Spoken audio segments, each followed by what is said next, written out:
Remember, we've been talking about the manger square, the place where we have our local activities. So behind you, there is the place where we have all kind of activities, especially in Christmas time. In the 24th of December, we have a Christmas fest that will take place in the city of Bethlehem. Thousands of people here. 28 group, local group, Scots group that play music, welcoming the patriarch.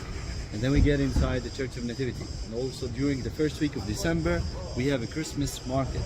That it's happened in the city of Bethlehem each and every year, but it's not as local market this time for foreigners when they come into the city of Bethlehem to sell their traditional things that they use in Christmas, like from Hungary, France, Italy, Norway, Sweden. All they have like small kiosks there, and they sell things for locals for 1 week, so which is very fun that we have it, including a big Christmas tree and nativity scene.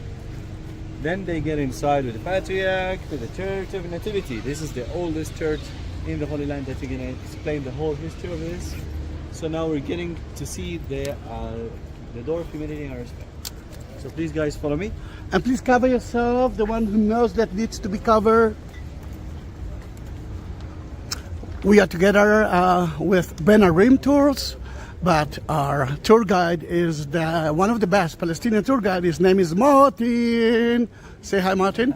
And I will add that the description is telephone number or email or something like that, and you will be able to contact him directly.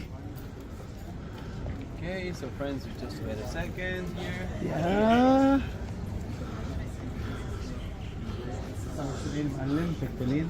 Let us say hello to Isa. Hello. Say hi, Isa. How are you doing? We're getting good here.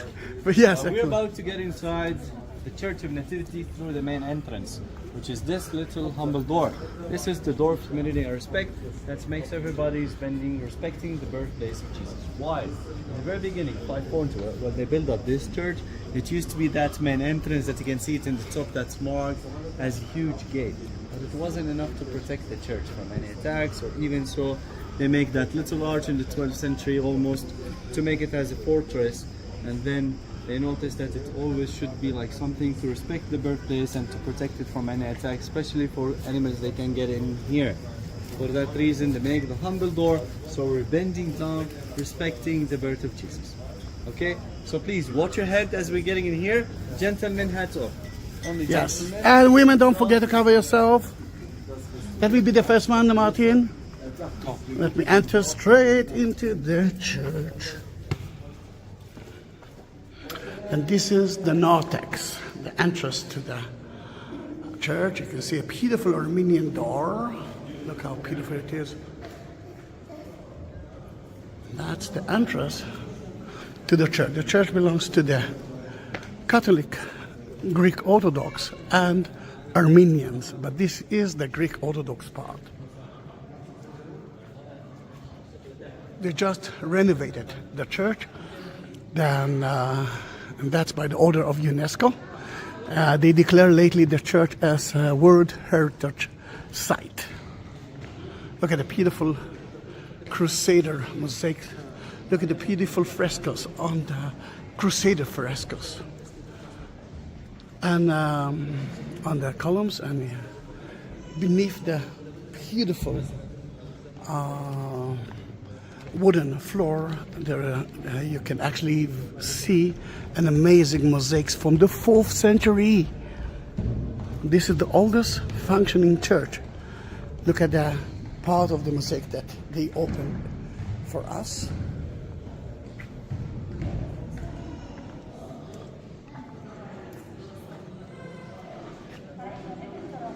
Spend more time in the cave of prayer. Which is very important for me, and I think for you too. All right, you can talk. Yeah, we good. I'm just waiting a few more. I cannot wait. The video's on. Oh, sorry for this. Kidding. Guys, we are now in the oldest church in the Holy Land. This is the Church of Nativity. This is the birthplace of Jesus. If you remember, we've been talking about the birth of Jesus while coming here in the bus. We're talking about that little stable. So maybe in your imagination it goes for a wooden stable, but in fact it's a cave that used to be as a stable that we're going to see in a minute. So this church was built over the cave of birth. in 325 for the first time by the time of Queen Helena, mother of so sorry. Emperor Constantine. Then she built up the first rectangular church that was surrounded that cave. That church was destroyed by Samaritans in 529 according to that revolt that it happened, so it was destroyed somehow and rebuilt in this way in 540 by Justinian or Justinianus as it's known, with this form as it is. So many things used to be remodeled by time for sure, but basically the structure of this church is from 540, that the pillar that you can see over here, and the layout of this church, which is look like a big cross that you can see it all the way down here. So that's basically from 540. From? 612, 540 AD. So 612 Persians attack it. They want to destroy it, something stopped them. Why do you think Persians, they did not destroy this church? For a small reason. Any idea? It's because of the three wise men. One of the three wise men is a Persian. They came here, they recognized that, respected their king. They left it as it is, so that's according They to destroy the history of this. every church in the Holy Land except of that one. Yeah. That's why it's the Even most. the Holy Sepulchre yeah. was destroyed. for Every this church reason. except of that. So we're lucky to have this. As you can see, we have 44 Corinthian pillars. 20 of these pillars got iconic paints, returning back to the time of the Crusaders. They just recovered these. If you return back to some old photos, you'll notice that it's getting more smoke, and you couldn't recognize this until the Italians, they came here in a huge project around 2013, starting fixing the roof, which is a donation from King Edward IV, down to the mosaics, and then to the pillars. They recovered that, and finally they reached the floor. So all the wooden panel is excavated. Excavated? Yes, there is mosaics that you're gonna see part of it. Sorry, not all of it is open. Sometimes they open. Sadly, one I don't know part. why not. There's not a lot The of most tourists now. important one is here, but it's I covered. know. That's mean you have to come and visit us one more time. Or to watch my videos. This way, friends. If we're going to see all of Remember, we already saw it, but let's see it mosaics again. Before we get into this. So friends, we're talking about the oldest mosaics somehow in the Holy Land that returned back to 325. That church was destroyed, protected by dust somehow, and by chance we discovered this one small earthquake at the city of Bethlehem, some cracks over Who here. found it? 6 people that will be happy to hear it. About Who actually found the mosaic? that's The previous one. British. The British. The British. Some 6 people are here now, you know exactly. In 1934, around that, small earthquake hit this kind of holy signs into the floor. So before this, there is holy signs into the floor. After that, no. So that's how we get to know that it's one of the oldest. Why do you see crosses here? There's one here, Oh, and okay. there's the one. Yeah, there I know. Closest by Yeah, there. but now I can see it here as well. Sorry, how not old? that- How old? How old? 1700 year. Fourth century. The beginning of Christianity. That's it. So Remember, we couldn't build churches before the for the 4th first century. Yeah. That's for the first one. Now, Let's go. let's get before the other tours getting into the cave of birth. Let's go to the grotto immediately. I can see a group that are now entering. Then we are continue with the Greek Orthodox part. Where is my dear lady with the green? Greek Orthodox? There, yeah. No, I know, but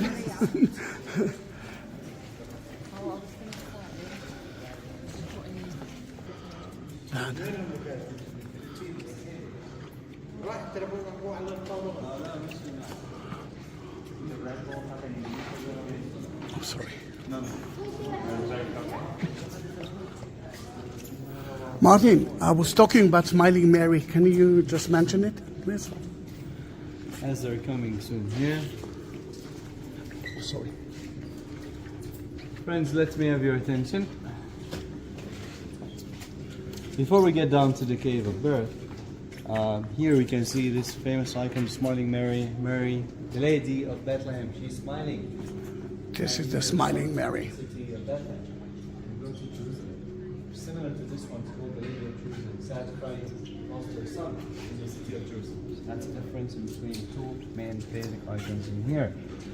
Down here is the cave of birth. We're getting 14 steps around. To get down into our right side, you're going to see the Star of Bethlehem. Silver star. Lay down. You can kneel down, touch it for a blessing. You can take a photo. As you can see, it's lucky that we don't have that much of tourists. Lucky for them. Take a photo fast. And then into the left, there is the place of the holy manger where Jesus lay down after his birth. So that's the second thing that you're going to see inside there. Part of the midnight mass as a procession to get down to the cave of Pearl and bring the baby Jesus with you. So we're getting down. Please watch your step. There's part of it are slippery. We enter into the grotto of the Nativity. That's where Jesus was born.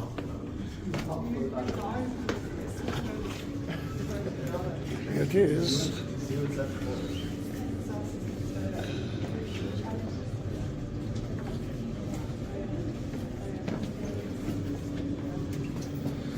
And my friends, go and touch it.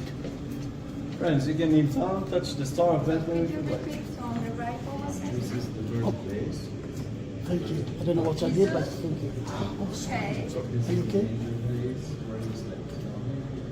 Then, guys, this is where Jesus was born. You know me. Touching holy site, it's important. Then please touch it. Feel the energy. And then go to see the manger, which is there. And this is. Do you want to explain again? Or? Yeah, I'll repeat it just a minute. All right.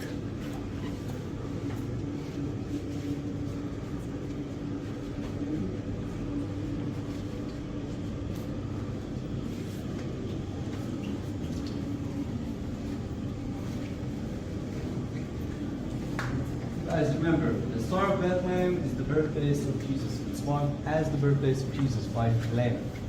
So this is the 14-point star. And then we move down here to the place of the Holy Manger where you can see the 5 candles. So first here, you can kneel down, touch it for a blessing if you'd like to.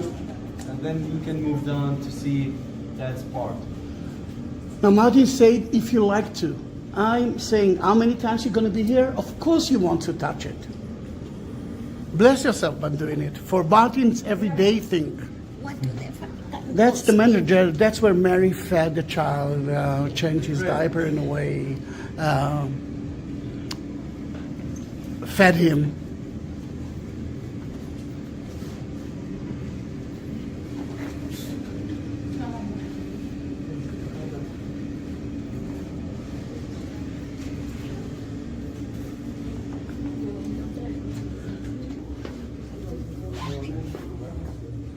This is the manger.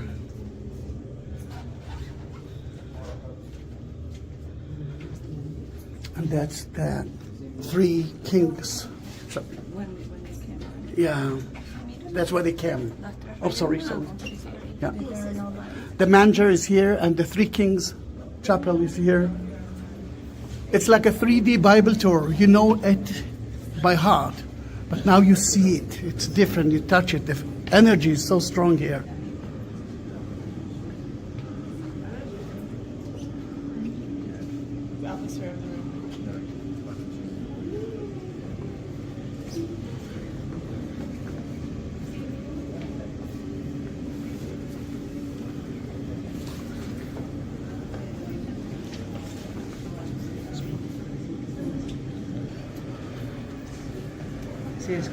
That is the cave of the grotto. If you will enter through that door, you will reach the second part of the grotto, which is the Catholic part. Sadly, most of the time the door is closed.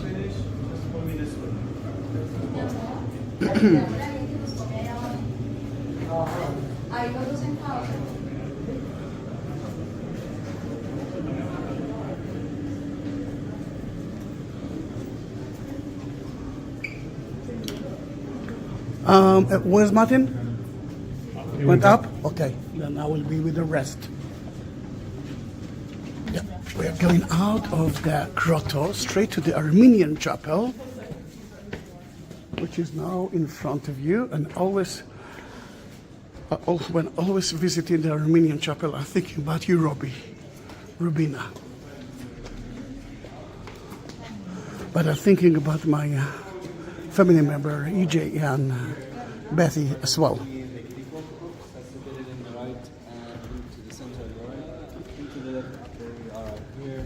This is the Armenian.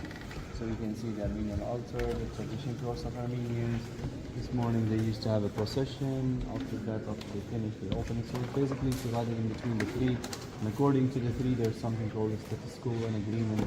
Like each and every one get their time and place to pray inside the cave of birth.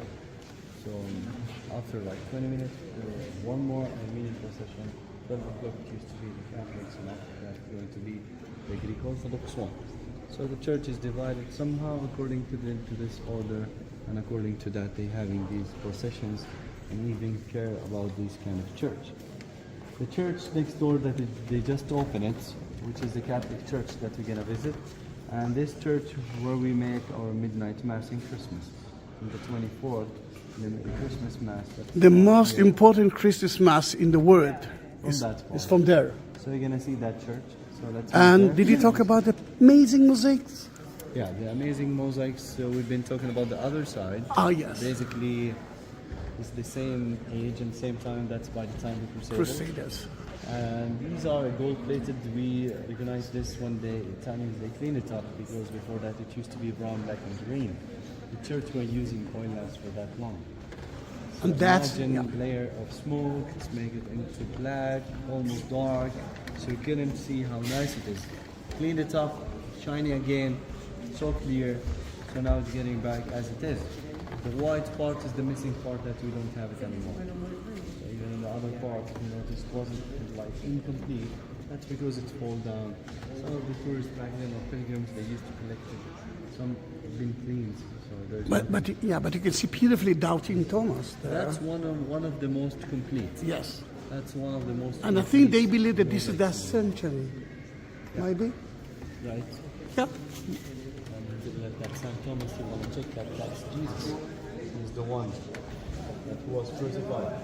Because he didn't believe that much until he. Check it out. So let's move down to the Catholic Church.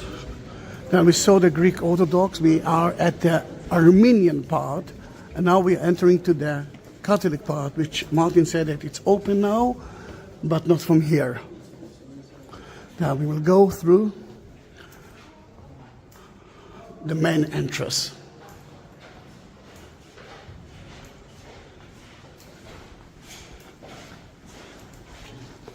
We entering now to the Catholic part, the Santa Caterina Church. It's so beautiful that I do have a Palestinian tour guide. I'm an Israeli tour guide, and guess what? It goes together.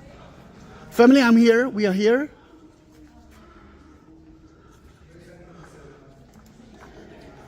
Let's enter Santa Caterina, the Catholic Church.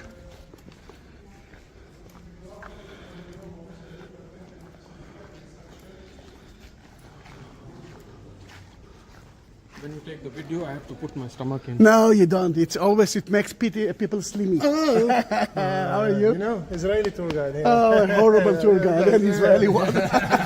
Israeli? Yeah, yeah. Go into the Catholic, he's already there.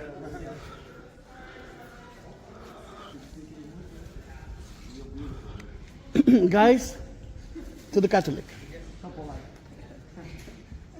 He's waiting for you there. Go to the Catholic before they will close it. It's more important here. We're going to visit later on. Don't be afraid. I'm tracking you and I know not to take a video of you. All right, then I'm trying to see if you're, but you don't need to be the last one. That's what I'm telling you. Although it looks like you prefer to be the last one. You're welcome. We just entered to the Catholic Church, Santa Caterina Church. It's such a beautiful place. That's where they held the Christmas Mass. Yeah, the one that you know. If you remember the door at the grotto led to that grotto of the Catholic area. Sadly, it's closed. Then we cannot actually visit it. But what you can see here is a very small piece from the original manger that we got lately from Rome, Santa Maria Maggiore from the Vatican. I can see Jesus' baby here and a small piece of the manger from the original one. It's so sad to see that church so empty. Look at the organ. And the one who translate the Bible to Latin, Vulgata, is actually here. I mean, here, he did it here, St. Jerome, and the yard outside is named by his name. Then let's go outside. The family is already there. And you can see St. Jerome. St. Jerome, which is the internal entrance to the church of Santa Caterina. Through this, like Sunday, as I told you, we got our mass. It's full of people getting in here. This is the main entrance to get inside the church. And that's why it's called the courtyard of St. Jerome, according to the statue of St. Geronimo that we've been talking about, his translations here in the city of Bethlehem. Questions for now before continuing? At the end of the tour, we got quiz. By him, not by me. I promise that at the end of the tour I won't talk. Follow me. Let's see St. George in our way out. St. George, I think we already knows him. Now you will see a beautiful chapel of his.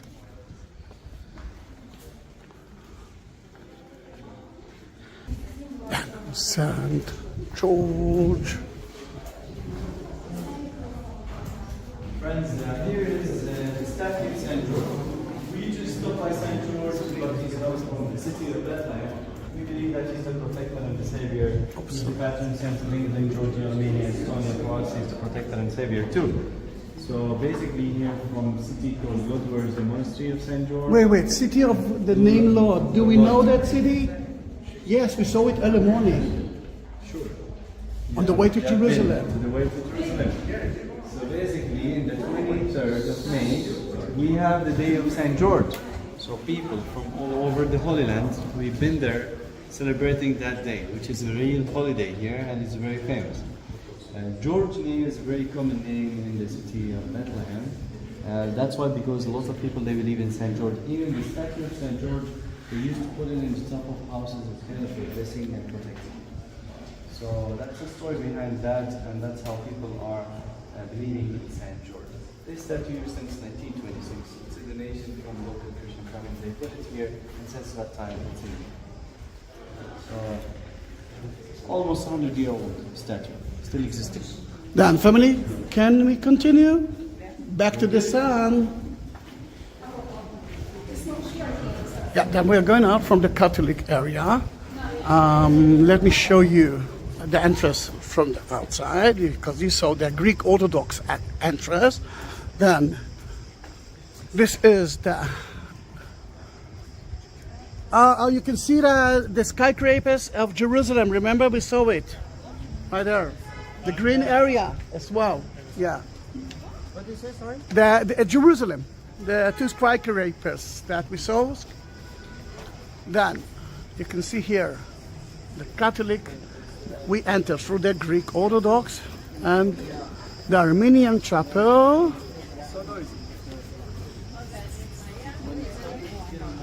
The entrance is from there.